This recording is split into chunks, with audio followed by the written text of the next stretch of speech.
Hello everyone.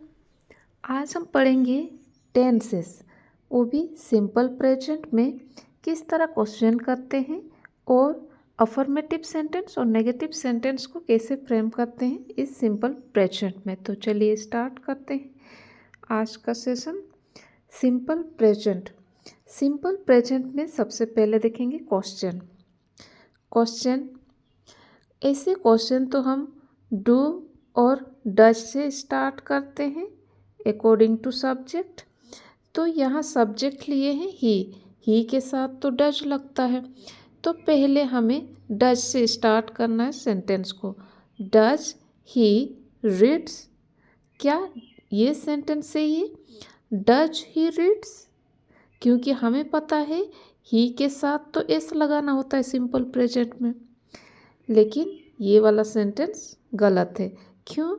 क्योंकि इसका जो एस चला गया, एस डज पर चला गया, तो अब यहाँ पे एस लगाने का कोई ज़रूरत नहीं है। Does he read, does he read, ये सेंटेंस सही है। क्वेश्चन करते हैं डज ही रीड, क्या वो पढ़ता है? अब आंसर किस तरीके से देते हैं इसको हम बोलेंगे अफर्मेटिव सेंटेंस। क्या आंसर लिखने के लिए हमें ही डज रीड्स लिखेंगे? नहीं, ये भी गलत है, क्योंकि जब हमें अफर्मेटिव सेंटेंस फ्रेम करना होता है तो डज डू से नहीं करना होता है, डायरेक्ट मेन वर्ब लिखते हैं, सब्जेक्ट प्लस मेन वर्ब। तो ये भी गलत हो गया। ही डज रीड, नहीं ये भी गलत है, क्योंकि हमें डज को लिखना ही नहीं है।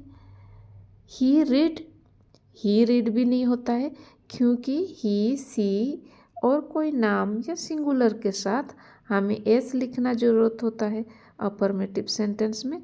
ही रीड्स होगा, ही रीड्स, ही रीड्स, तो ये वाला सेंटेंस सही हुआ, ही रीड्स। अगर हमें नेगेटिव सेंटेंस बनाना है तो नेगेटिव सेंटेंस में कैसे लिखेंगे? नेगेटिव सेंटेंस में हमेशा डू डज के साथ नॉट लगाते हैं, तो ही के साथ हम तो चूज किए हैं डज, तो डज ही लिखेंगे। ही डजंट रीड, यहाँ पे एन एपोस्ट्रोफी लिखा हुआ, इसका मतलब नॉट होता है। He does not read, he doesn't read, ये हुआ नेगेटिव सेंटेंस और ये वाला अफर्मेटिव सेंटेंस। नेक्स्ट देखते हैं प्रेजेंट कंटिन्यूअस में भी कैसे स्ट्रक्चर करते हैं। सबसे पहले क्वेश्चन देखेंगे। क्वेश्चन में हमेशा हेल्पिंग वर्ब से स्टार्ट करते हैं, ना कि मेन वर्ब से। तो यहाँ पे is he reading, is he reading, क्या वो पढ़ रहा है? Is he reading. Affirmative sentence देखते हैं। He is reading, he is reading, इसी से हमें अरेंज करना होता है। He is reading, he is reading affirmative sentence है, स्टेटमेंट है, हाँ वो पढ़ रहा है।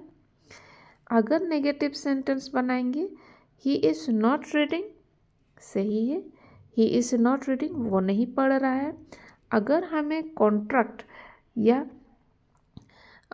इसको स्पोकन इंग्लिश में यूज़ करते हैं तो इज़ंट लिखते हैं, ये रिटन इंग्लिश होता है इज़ नॉट, ये वाला स्पोकन इंग्लिश के लिए।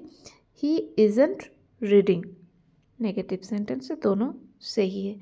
नेक्स्ट देखते हैं प्रेजेंट परफेक्ट देखते हैं। प्रेजेंट परफेक्ट में हमें क्वेश्चन को पहले रीड करना है। क्वेश्चन में हमेशा हैज़ या हैव से स्टार्ट करना होता है। हैज़ या हैव अकॉर्डिंग टू सब्जेक्ट, ये हैज जो है ही के साथ सही होता है। हैज़ ही रीड, क्या वो पढ़ चुका है? He has read affirmative sentence है, ही हैज़ रीड, इसको हम पढ़ेंगे रेड, क्योंकि इसका कोई चेंज नहीं होता है। हैज़ हैव के साथ हमेशा V3 लगाना होता है, तो रीड का तो थर्ड फॉर्म भी रेड ही होता है, स्पेलिंग ऐसे ही होता है, इसको पढ़ते हैं रेड, ही हैज़ रेड। अगर नेगेटिव सेंटेंस बनाना होगा, क्या इसमें भी डू डज लगाना है?